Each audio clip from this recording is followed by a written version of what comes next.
Anime yang akan kita bahas kali ini berjudul Relive, yang bisa diartikan mengulangi kehidupan.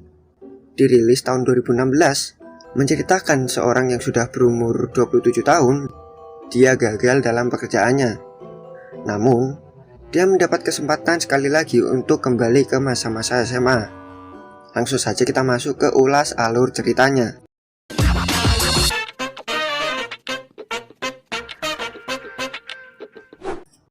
Tokoh utama di anime ini bernama Kaisaki Arata. Ialah seorang pria pengangguran berumur 27 tahun yang selalu gagal di setiap wawancara kerja. Namun, hidupnya mulai berubah setelah ia bertemu dengan Yoake Ryo, yakni seorang peneliti dari Relive Research Institute yang menawarinya obat yang dapat mengubah tubuhnya seperti saat berumur 17 tahun dan menjadikannya sebagai subjek percobaan selama 1 tahun.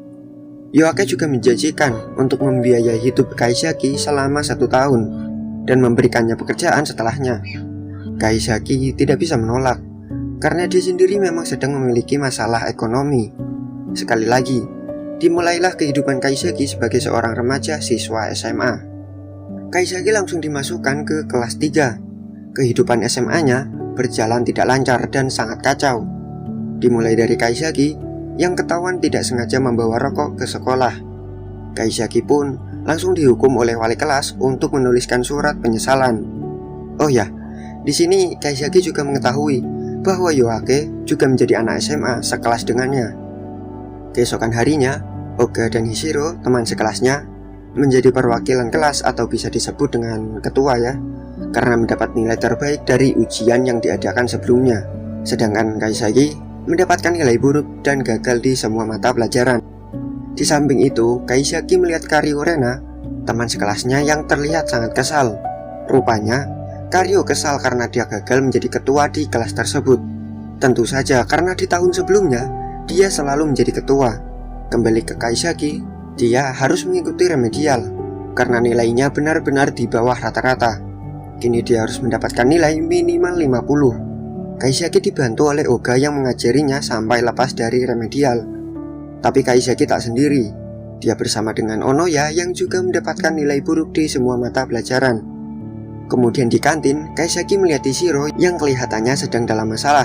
Hishiro mau membeli makanan, namun dia lupa membawa uang. Akhirnya Kaisaki pun meminjamkan uang kepadanya. Kemudian seusai sekolah, Kaisaki berniat menyerahkan surat penyesalan ke wali kelas. Namun dengan tak sengaja ia bertemu dengan Hishiro yang juga sedang ada urusan di sana.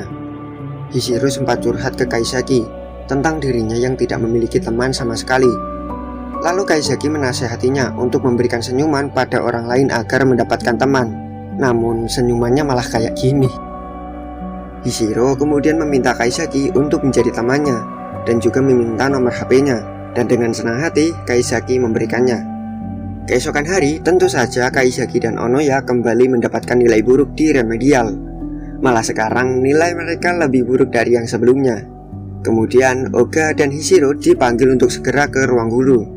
Ketika akan meninggalkan kelas, Hishiro mencoba untuk memberikan senyuman pada Karyo, yang lagi-lagi senyumannya masih kayak gini. Alhasil Karyo mengira kalau Hishiro sedang mengejeknya. Kemudian di saat jam pelajaran olahraga, Kaisaki kembali mendapat kesialan. Kaisaki yang sebenarnya sudah 27 tahun dan tidak pernah berolahraga. Alhasil dia pun mengalami cedera. Yoake menjelaskan bahwa meskipun tubuh Kaisaki terlihat muda, namun sebenarnya Kaisaki tetaplah om-om. Di sisi lain, Hishiro yang merupakan teman sekelas Karyo malah tidak mengenal nama Karyo. Lantas hal itu membuat Karyo semakin kesal. Tak hanya itu, di keesokan hari, Karyo melihat Hishiro berbicara akrab dan tersenyum manis depan Kaisaki. Namun sebaliknya, Karyo hanya melihat senyuman kaku ketika Hishiro bersamanya. Di lapangan voli, Karyo terlihat frustasi karena dia merasa usahanya selama ini sia-sia. Karyo juga mulai kehilangan rasa percaya dirinya. Seusai latihan voli, Karyo melihat tas milik Hishiro tergeletak di ruang guru. Kemudian karena Karyo memang membenci Hishiro, Karyo mulai berniat buruk dengan menyembunyikan tas milik Hishiro. Namun perbuatannya tersebut dipergoki oleh Kaisaki yang berada di tangga.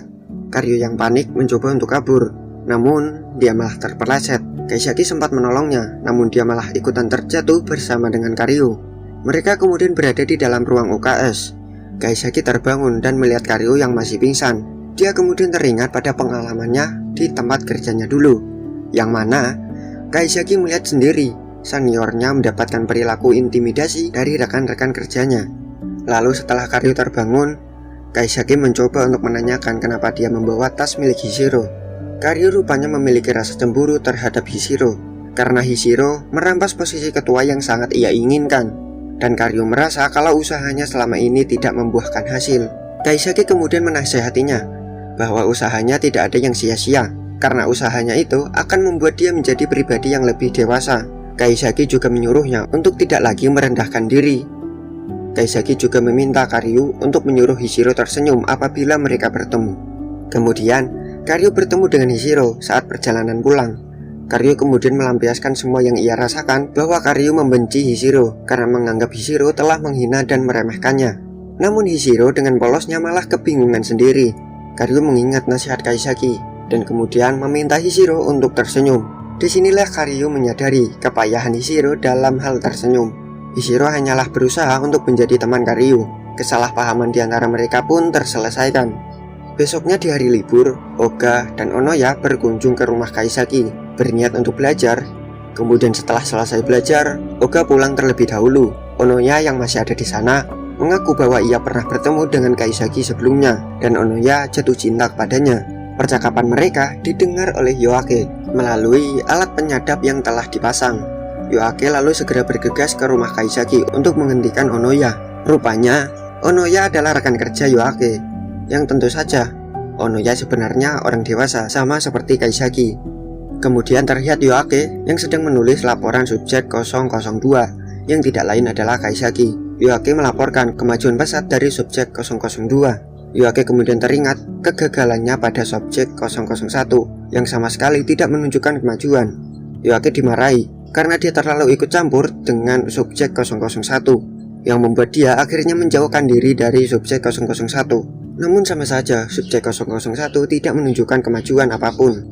Yoake kemudian berencana untuk merekrut subjek 002, yakni Kaisaki, yang dimana di sini Kaisaki masih bekerja paruh waktu. Dan mulai saat itulah Yoake dibantu oleh Onoya yang menjadi asistennya.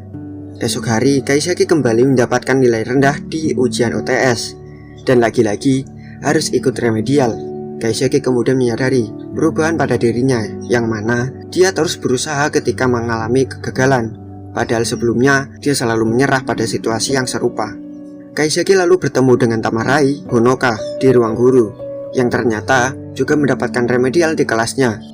Tamarai adalah anggota dari ekstrakurikuler voli.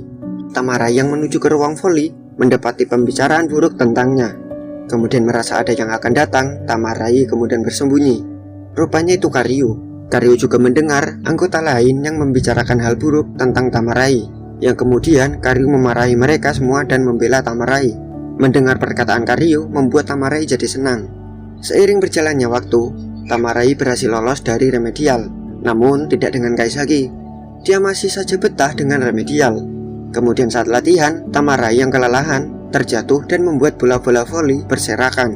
Namun bola-bola tersebut malah membuat Karyu terpeleset dan menyebabkan kakinya tergilir. Ketika diperiksa, kaki Karyu akan sembuh dalam waktu 2 minggu, yang padahal mereka akan menghadapi turnamen voli dalam waktu dekat.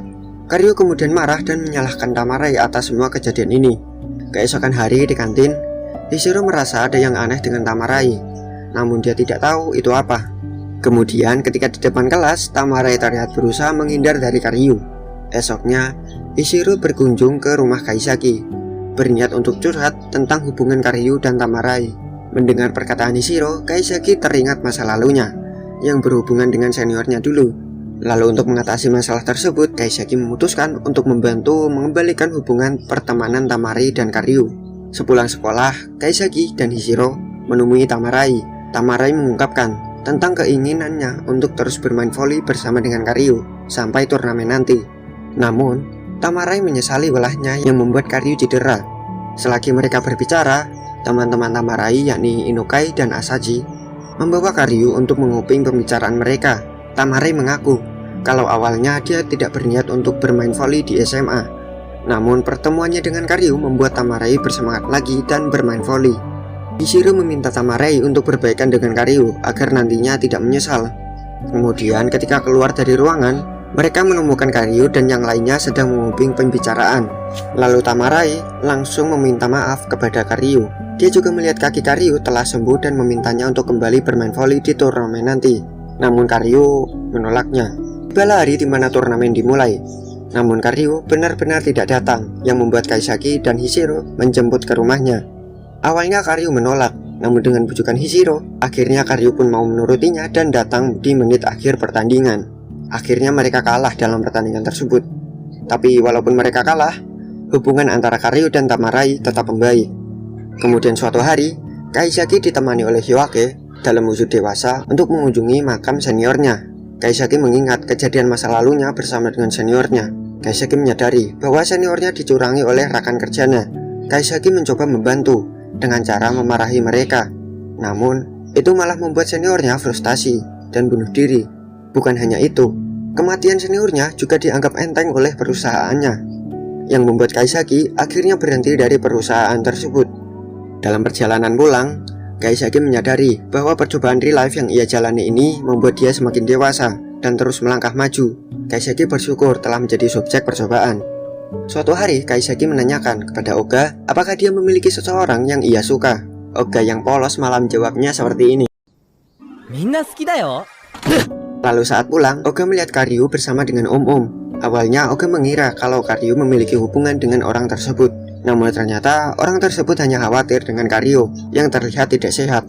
Oga kemudian mengantar Karyu pulang. Pada saat itulah Oga menyadari perasaannya terhadap Karyu, yang langsung memberitahukannya kepada Kaisaki. Esoknya, Kaisaki menyarankan Oga untuk menyatakan perasaannya saat malam festival kembang api. Ternyata di sisi lain, Karyu juga berencana untuk menyatakan perasaannya kepada Oga. Dan dia juga meminta bantuan pada Hishiro dan Tamarai agar dia bisa berduaan dengan Oga saat festival kembang api. Tibalah malam festival kembang api. Rencana mereka berjalan lancar. Mereka berhasil membuat Oga dan Karyu berduaan. Oga pun langsung menyatakan perasaannya kepada Karyu, yang langsung diterima olehnya. Di sisi lain, ternyata Kaisaki juga menjadi sasaran. Kaisaki dijebak oleh Hyoake agar bisa berduaan dengan Hishiro. Saat melihat kembang api, Hishiro mengingat kehidupan di masa lalu. Nah, melalui scene ini kita tahu bahwa subjek real life 001 adalah Hishiro. Setelah festival kembang api berakhir, mereka kembali ke kehidupan mereka sebagai siswa-siswi SMA, dan cerita pun bersambung. 楽しんで生きてみよう。このリライフを。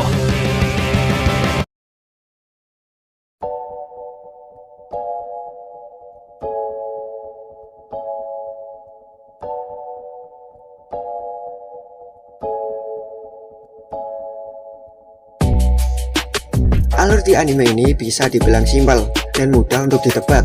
Namun, anime ini tetap menjadi salah satu favorit buat saya. Berusaha untuk membawa unsur modern, namun tidak meninggalkan unsur klasiknya, walaupun sudah masuk tahun 2016. Dan mungkin cukup segitu saja ulasan dari saya. Lanjut di season kedua atau versi OVA-nya. Saya pamit undur diri, bye.